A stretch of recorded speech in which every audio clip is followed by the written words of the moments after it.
Hello students, welcome to a new concept booster short on our channel Bong Infinity.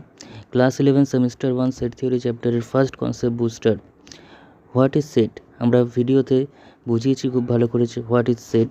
Set হচ্ছে well defined collection of distinct object which is order independent, অর্থাৎ well defined মানে সুসংজ্ঞাত হবে, অর্থাৎ সেটের ভিতরে যে সকল এলিমেন্টগুলো থাকবে সেগুলো সুসংজ্ঞাত হবে, অর্থাৎ কোনো নির্দিষ্ট নিয়ম মেনে চলবে। যেমন ইন্টিজারের সেট মানে সেখানে শুধুমাত্র পূর্ণ সংখ্যাগুলোই থাকবে, স্বাভাবিক সংখ্যার সেট মানে সেখানে শুধুমাত্র স্বাভাবিক সংখ্যাই থাকবে।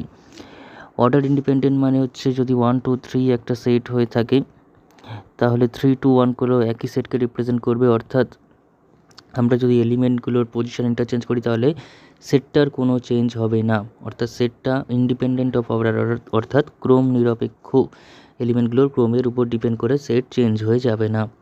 আর ডিস্টিংক্ট অবজেক্ট সেখানে থাকবে মানে পৃথক পৃথক বস্তু থাকবে, একই বস্তু 10 বার থাকবে না। যেমন 1 আছে মানে 1 10 বার থাকবে না, একাধিকবার থাকবে না, 1 একবারই থাকবে। একই বস্তু একই সেটে একবারের বেশি কখনো থাকবে না। এই হচ্ছে সেটের কনসেপ্ট। তো সেই কনসেপ্ট অনুযায়ী আমাদের একটা কোয়েশ্চেন, সেটা হচ্ছে নিচের কোনগুলি সেট হবে আর কোনগুলো হবে না। যেমন বুদ্ধিমান ছাত্রছাত্রীদের সেট, বুদ্ধিমান ছাত্রছাত্রীদের সেট মানে হচ্ছে একটা স্কুলে বা কোনো একটা জায়গায় যে ছাত্রছাত্রীরা কতটা বুদ্ধিমান, কার রেসপেক্টে বুদ্ধিমান, ঠিক তাদের আইকিউ লেভেল কতটা হলে তাদেরকে বুদ্ধিমান বলা হবে। কোনো ছাত্র একটা সাবজেক্টে বুদ্ধিমান, কোনো আবার কেউ অন্য সাবজেক্টে বুদ্ধিমান। সো ফলে বুদ্ধিমান বলে ছেড়ে দিলে সেটা সঠিকভাবে সংজ্ঞায়িত বা ওয়েল ডিফাইন্ড হলো না, তার মানে এটা কিন্তু সেট নয়। তারপর একটা সেকেন্ডটা এ বি দুটো সি রয়েছে, ডি তারপর আবার দুটো ই রয়েছে, তার মানে একাধিকবার সি একাধিকবার ই রয়েছে, অর্থাৎ সি এবং ই এখানে রিপিটেড হয়েছে, অর্থাৎ অবজেক্টগুলো ডিস্টিংক্ট নয়, তার মানে এটাও সেট ফর্ম করবে না, সেটের মধ্যে একই জিনিস একবারই থাকবে। তারপর রামধনু 7টি রঙ, এটা অবশ্যই একটা সুন্দর সেট ফর্ম করছে, কেননা 7টা রঙ আমরা জানি রবীন্দ্রনাথের সেই কনসেপ্ট বেনিয়া সহকলা, অর্থাৎ বেগুনি, নীল, আকাশি, সবুজ, হলুদ, কমলা, লাল, এই 7টি রঙের সমাহার হচ্ছে আমাদের কাছে রামধনু। ফলে রামধনু 7টি রঙের সেট মানে এই 7টা রঙ সেখানে থাকবে। শূন্য বর্গ, তার মানে এটা একটা সেট হলো।